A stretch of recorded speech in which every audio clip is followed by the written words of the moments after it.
दिवसाच्या कार्यक्रमामध्ये कदाचित हा शेवटचा परिसंवाद आहे आणि या परिसंवादाचा जो शेवटचा दबा आहे, ही जी काय आपली विचाराची अगिनगाडी आहे, तिचा शेवटचा दबा हा स्त्री मुक्तीचा आहे. आणि या स्त्री मुक्तीच्या चर्चेसाठी मंचावर उपस्थित असलेल्या माझ्या सर्व इथल्या सहकारी, या सत्राच्या अध्यक्ष वंदना सोनाळकर यांनी आताच समकालीन प्रश्नांना धरून स्त्री प्रश्नाची आणि स्त्री मुक्तीच्या दिशेची एक अत्यंत जोशपूर्ण मांडणी केली. त्या अशा कविताजी या परिसंवादासाठी ज्या आमच्या 2 सहकारी इथं उपस्थित राहणार होत्या, त्या काही कारणानं इथं आलेल्या नाहीये. आपण सगळ्यांनी कार्यक्रमाची पत्रिका बघितली असेल. या परिसंवादामध्ये, या पत्रिकेमध्ये 3 या सत्रामध्ये स्त्रिया बोलणार आहेत आणि त्यांच्यासोबत मी एकमेव पुरुष आहे. याची मांडणी करताना माझ्या सहकारी मित्रांनी अत्यंत महत्वपूर्ण गोष्ट इथं अधोरेखित केलेली आहे.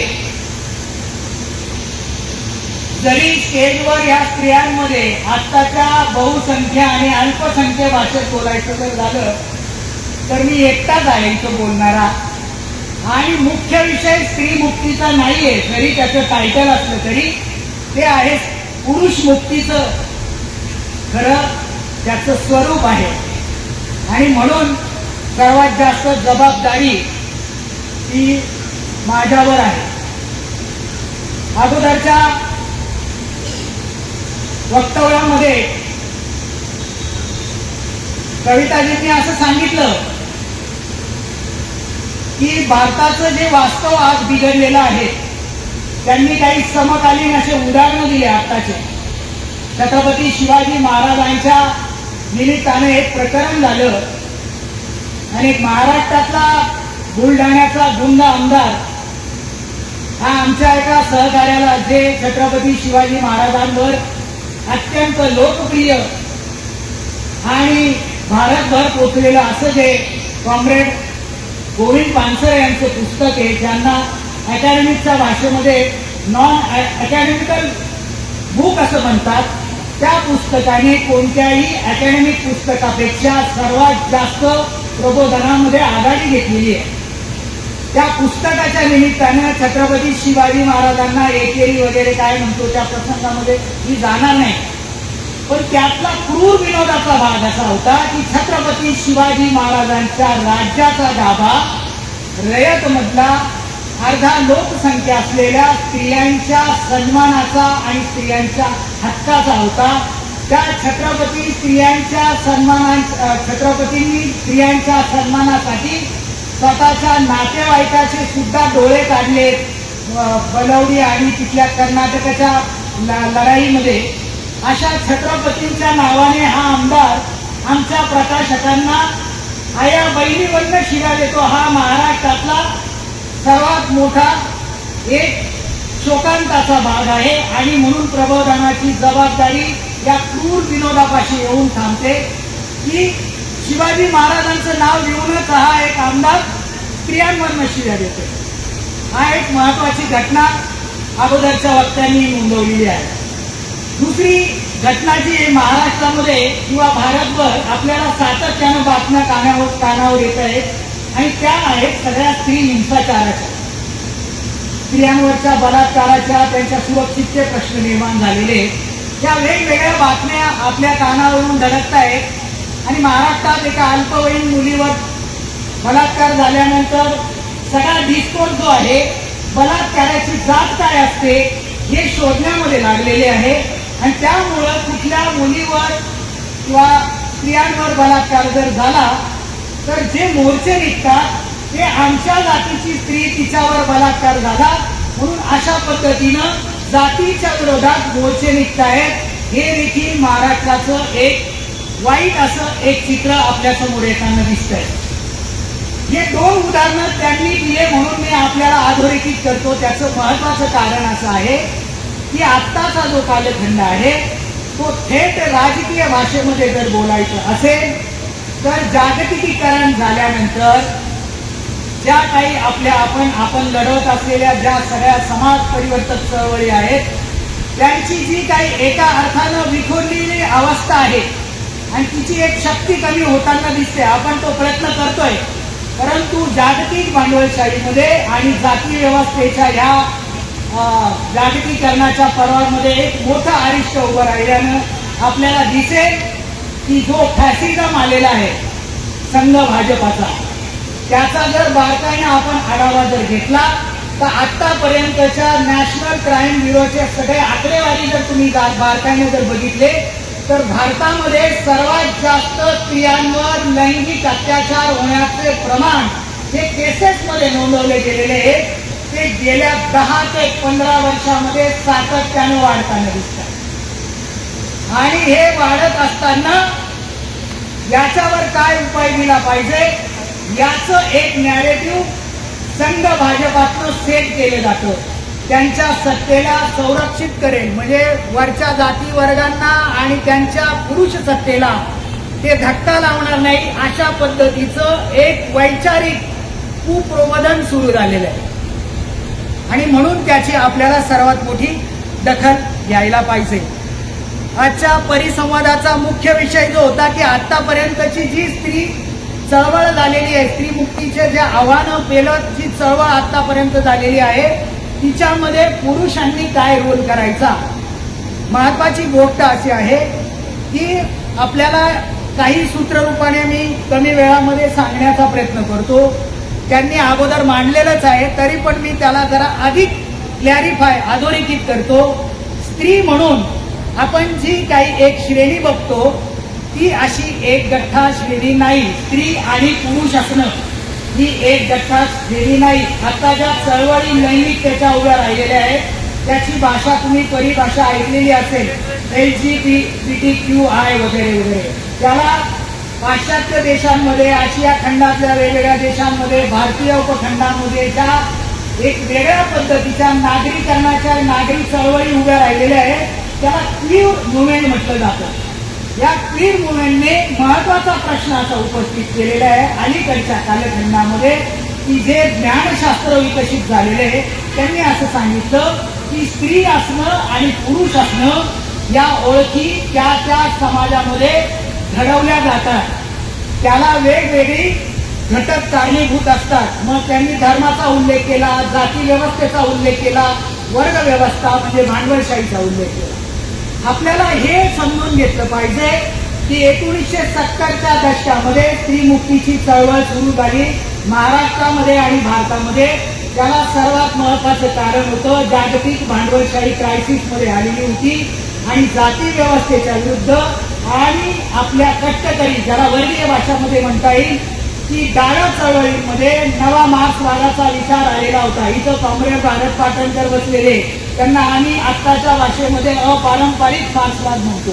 या अपारंपरिक मार्क्सवाद्यांनी स्त्री मुक्तीचा एक वेगळा विचार 70च्या दशकामध्ये सुरू केला. आतापर्यंतची डावी चळवळ जी होती ती सगळी स्त्री मुक्तीला वर्ग व्यवस्थेचं शेपूट मानत होती आणि त्यामुळं आर्थिक प्रश्न सुटतील, वर्ग व्यवस्थेचे प्रश्न सुटतील आणि मग त्याच्या कलानं जर झालं तर स्त्री मुक्तीचा प्रश्न सुटेल. हे 70 मधला पेच होता वैचारिक आणि व्यवहारातला चळवळीचा. आणि मग डाव्या चळवळीमध्ये अपारंपरिक प्रवाह निर्माण झाले आणि त्यांनी सांगायला सुरुवात केलं की एकाच वेळी भारतातली जी व्यवस्था आहे ती जातीच्या विषमतेची आहे, वर्गांच्या विषमतेची आहे, परंतु तिचा पाया स्त्री पुरुष संबंधांचा असल्यामुळे स्त्री मुक्ती ही एकाच वेळी वर्ग आणि जातीच्या मुक्तीला असली पाहिजे.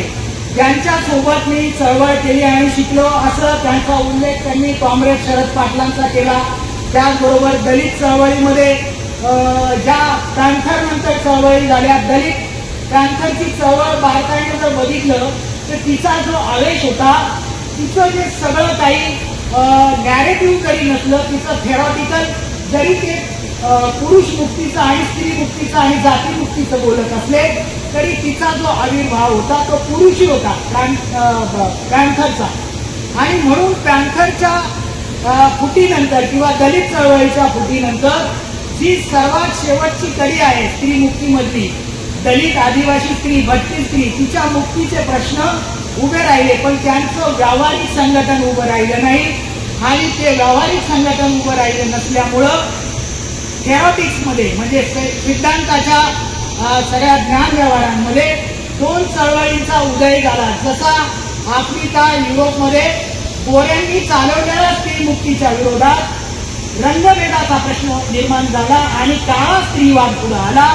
त्याला प्राध्यापकांच्या आणि सगळ्या अकॅडमिकच्या भाषेमध्ये इंटरसेक्शनॅलिटी म्हणतात, की म्हणजे स्त्री असणं हे कुठेतरी वर्गात आणि जाती किंवा त्या वेळेची जी कोणती विषमता असेल त्या घटकाला जोडून येते. ही जी काही इंटरसेक्शनॅलिटी होती ती 70च्या नंतर अधिक चांगल्या पद्धतीनं 80-90ला तर चळवळीचं विघटीकरण सुरू झाल्यानंतर सुरू झाले आणि मग त्यामध्ये दलित स्त्रीवादाची चळवळ उभी राहिली. आणि त्या दरम्यान काँग्रेस शरद पाटील यांनी अब्राह्मणी स्त्री मुक्तीची चळवळ उभी केली. शरद पाटलांच्या याच्यामध्ये एक संज्ञा वापरली जाते, ती आहे जात, वर्ग, स्त्री दास्यांत. आम्ही शिबिरामध्ये शरद पाटलांना हे उलट करता येईल आणि असं नेहमी विचारायचो खोडकरपणे की वर्ग दास्यांत किंवा वर्गाची बेडी तुटेल, जाती व्यवस्था नष्ट होईल, परंतु सर्वात शेवटची कडी स्त्रीची का असा प्रश्न विचारल्यानंतर ते आपण सुरुवातीला घेतलं तर चालणार नाही का? कारण शब्द सुद्धा संस्कृतमध्ये शरद पाटलांनी स्त्री दास्यांत वापरलेला होता. स्त्री मुक्ती याला जो पॉझिटिव्ह अर्थ आहे तो त्यांनी त्याच्यामध्ये फक्त बेड्या तोडण्यापुरता असा तो जोडलेला होता.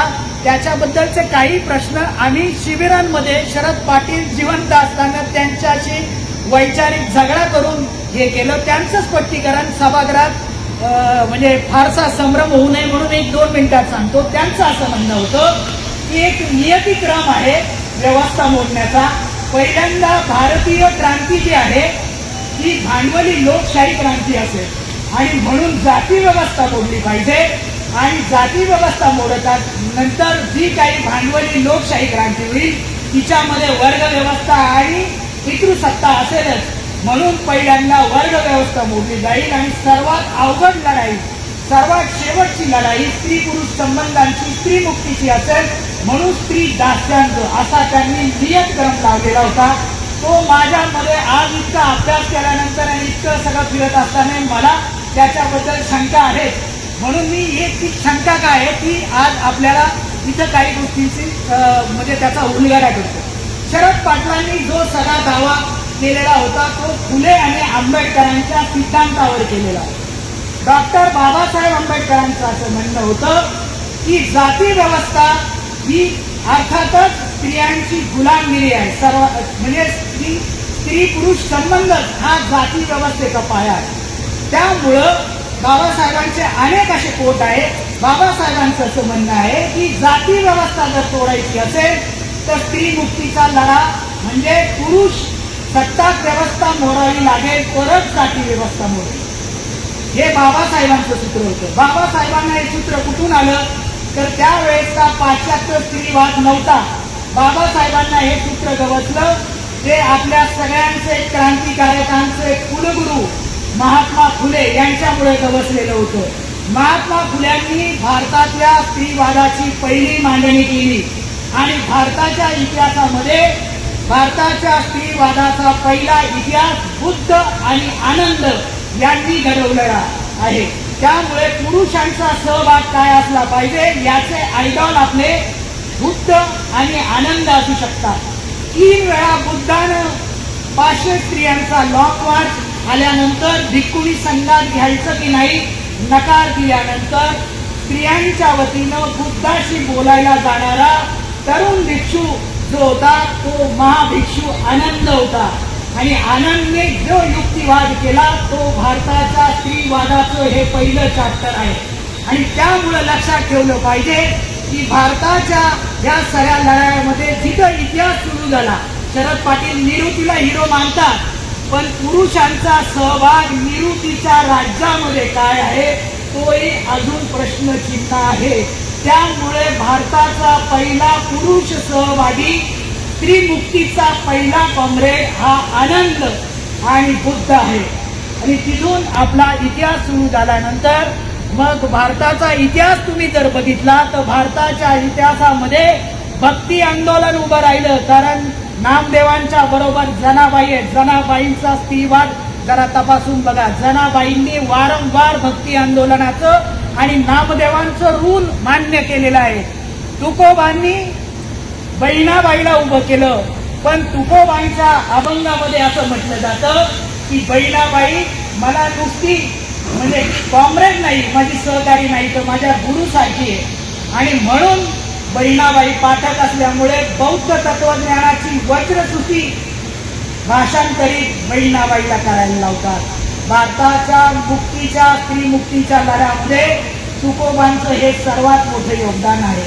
आणि त्याच्यानंतर आपल्यातले सर्वात महत्वाचे क्रांतीचे कुलगुरू महात्मा फुले आहेत, ज्यांनी ताराबाईंनी जेव्हा स्त्री पुरुष तुलनेत हे पुस्तक लिहिलं आणि त्यांचे सहकारी जेव्हा ताराबाईवर टीका करायला लागले तेव्हा फुले असे म्हणाले, आपण ज्या चळवळीमध्ये काम करतो, जे आज आपल्या जातीचे, आपल्या जवळचे, आपले सहकारी, आपले कार्यकर्ते आहेत, त्यांच्यामध्ये सुद्धा पुरुषीपण जे शिल्लक आहे ते स्त्रीत्वाला घातक आहे. आणि त्यामुळं त्यांनी आपल्या सहकार्याकडून टीका केली. तुम्ही जर का महात्मा फुलेंच्या ह्या वैचारिक डिबेटचं सगळं हे चॅप्टर वाचलं तर ताराबाईच्या बाजूनं महात्मा फुले त्या कालखंडामध्ये एकटे उभे राहिले आणि ताराबाईंना त्यांनी एवढा मोठा सपोर्ट केला. त्यामुळं मला नाही वाटत जगाच्या स्त्रीमुक्तीच्या इतिहासामध्ये एवढा मोठा पुरुषांच्या सहकारितेचा एवढा मोठा वारसा आपल्या सगळ्या क्रांतिकारी चळवळींना आहे. तुम्हाला हे माहिती असलं पाहिजे की ह्या सगळ्या चळवळींना हा जो काही वारसा आहे, हा वारसा घेऊन आपल्याला 2-3 गोष्टींवर एक थोडासा प्रकाश टाकायचा आहे. माझा वेळ झाला तर सांगा. मी 2 सूत्रांना महत्वाची गोष्ट तुम्हाला स्पर्श करून मी थांबणार आहे. कारण मी बोलत राहिलं तर याचं एक वाईट चित्र दिसेल की पुरुषच जास्त का बोलतो. माझी इच्छा आहे की सगळ्या स्त्रियांनी जास्त बोललं पाहिजे. 2 जरी असतील तर ते जास्त बोलतील.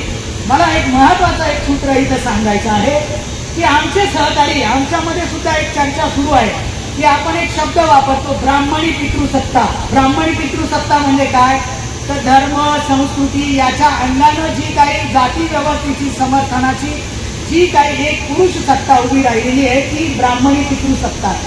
आपल्या सगळ्या दलित चळवळ जी असेल, सत्यशोधक ब्राह्मणेतर चळवळ, अलीकडच्या सगळ्या बहुजनवादी चळवळींनी ब्राह्मणी पितृसत्तेवर जोरदार हल्ले चढवलेले. परंतु प्रश्न निर्माण झाला की ज्या वेळेस आपण ब्राह्मणी पितृसत्तेवर हल्ला करतो तेव्हा आपण जातीय उतरंडीमध्ये विभागलेलो आहोत. जसं जातीय उतरंडीमध्ये पुरुष विभागलेले आहेत, तळाचे सगळे कष्टकरी शोषित जातीतले पुरुषांची मुक्ती जर वर्गमुक्तीमध्ये आणि जातीमुक्तीमध्ये असेल तर जातीमुक्तीची आणि वर्गमुक्तीची बेडी स्त्रीमुक्तीमध्ये आहे. त्यामुळं याचं भान राखलं पाहिजे आणि ही चर्चा केली पाहिजे. त्याच्यात एक सर्वात महत्वाचा भाग असं म्हटलं जातं की आपापल्या जातीच्या अंतर्गत जी पितृसत्ता असते, जी पुरुष सत्ता असते, म्हणजे बारकाईनं सगळे बघा की वेगवेगळ्या आपल्या क्रांतिकारी परिवर्तनाच्या चळवळीमधले पुरुष घरात स्त्रियांशी कसे वागतात हा एक आत्मटीकेचा भाग आहे. त्याच्यामुळे स्त्री मुक्तीसाठी जसा सार्वजनिक अवकाश लढण्याचा महत्वाचा आहे त्याच्यापेक्षा जास्त मी खूप स्त्रियांशी बोललेलो आहे. त्यांच्यासाठी वैयक्तिकदृष्ट्या जी लढाई आहे घरापासून आणि स्त्रीच्या शरीरापासून, ती लढाई लढण्यासाठी जे काही एक सहकार्य लागतं ते सहकार्य तुम्ही जर बारकाईनं बघितलं तर मार्क्सवादी चळवळीमध्ये स्त्रियांच्या सोबत कामगार आणि कॉम्रेड जोडून दिलेला आहे. तसंच त्याचं अनुकरण दलित चळवळीमध्ये, अब्राह्मणी चळवळीमध्ये झालंय. समाजवादी चळवळीमध्ये सुद्धा सहकारी मानलेलं आहे. परंतु तुम्हाला महत्वाची गोष्ट इथं सांगतो की आपण सहकारी असत नाही. स्त्रियांचं सहकारी असणं ही दुरस्तीची भावना निर्माण करणारी गोष्ट आहे. बौद्धिकतेच्या दृष्टीनं, अनुभवाच्या दृष्टीनं जनरली असं म्हटलं जातं, पुरुषाला परकाया प्रवेश करायचा असेल आणि स्त्रियांच्या दुःखाचा अनुभव घ्यायचा असेल तर त्याला प्रचंड मर्यादा पडू शकतात. याच्याबद्दल जैविक पातळीवर, वेगवेगळ्या पातळीवर स्त्रीवाद्यांनी मांडून झालेले आहे.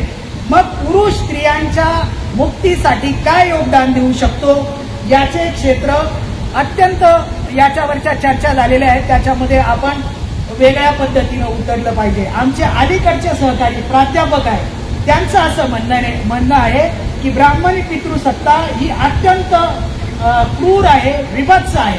म्हणजे उदाहरण जर द्यायचं झालं तर सर्वात जास्त सती ब्राह्मण बायकांना जाळण्यात आलं जातीच्या शुद्धीसाठी आणि ब्राह्मणी व्यवस्था हे करण्यासाठी. परंतु तळाच्या स्त्रियांना सती वगैरे म्हणजे जाळण्यात आलेलं नाही. विधवा सुद्धा विवाह खालच्या जातींमध्ये व्हायचं. याच्यावरून ते असा अंदाज लावतात की पितृसत्ता जी आहे ती ब्राह्मण आणि वरच्या जातीमध्ये कडक आहे, पण बहुजन दलितांमधली पितृसत्ता ही बेनोव्हॅलंट आहे, लोकशाहीवादी आहे असं म्हटलं जातं. याचं विश्लेषण इतक्या तळापर्यंत आलं ते असं म्हणतात की बहुजनांकडं जाती आणि वर्गमुक्तीचं तत्वज्ञान आणि आपल्याला एक वारसा आहे, त्याच्यामुळे बहुजनातली दलितांमधली पितृसत्ता ही लोकशाहीवादी आहे, सगळं अलबेल आहे. हे तसं नाही. ही तळाकडं सुद्धा वेगळ्या पद्धतीनं अत्यंत भीषण अशी पितृसत्ता होत जाते. त्यामुळं आपल्याला फुले आणि बाबासाहेबांच्या लढ्यामध्ये वारंवार आपण जर अवलोकन केलं तर आपल्याला लक्षात येईल की बाबासाहेबांनी जसा ब्राह्मणी पितृसत्तेवर मनुस्मृती जाळताना हल्ला केला तसं वारंवार भाषणं केलेली आहे. आणि दलित स्त्रियांना, त्यावेळेच्या आंबेडकरी स्त्रियांना सांगितलेलं आहे की नवरा जर दारू पिऊन आला तर त्याचा मार मुकाट्यानं खाऊ नका, तुम्ही त्याच्या पेकाट्यात लाद घाला. हे बाबासाहेबांचे वाक्य आहे.